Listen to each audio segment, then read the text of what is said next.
The second encounter that I had, I set up a table in my house as I usually do. I like to host people. So I put so many dishes on the table, different kinds of food. And the people came to my house to eat. And I went into the kitchen to get the next dish. Before I came out, they had started eating with me, without me, my sister. So I said, now wow.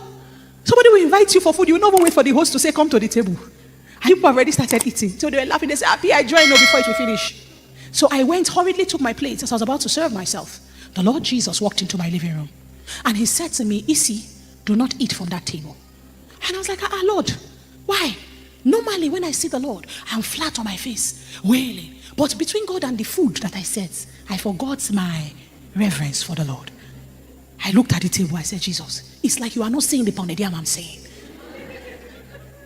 I said, Lord, no, this food is me that cooked it, so it's fine. He said to me again, do not eat from that table. I said, Lord, I don't want to be rude. I'm the one that invited them. Lest they think I poisoned the food.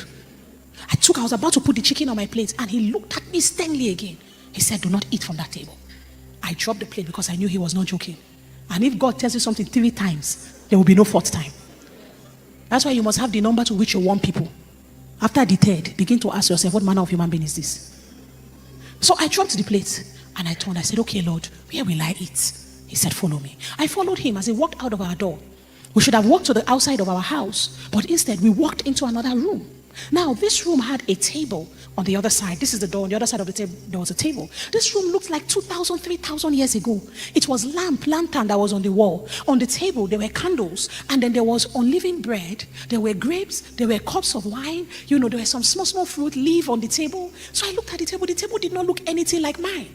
Mine had ayamashi stew with egg inside. Do you understand? It had salad. It had jollof, fried rice, all kinds of things. So I didn't understand his table. How can you pull me away from that and pull me to this deficient dry table?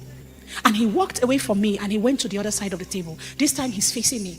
He took the bread and he took the cup of wine and he said, Isi, the confluence of food and prayer is the place of covenant where intimate relationships are born.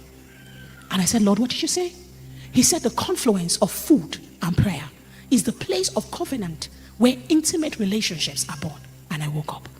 And for 3 years, I allowed that thing marinate in my spirit. Recently, the Lord began to allow me speak about it more freely. And God began to say to me that there are certain things that deepen intimacy. There are certain things that bring about intimate relationships. Number 1, your approach to food.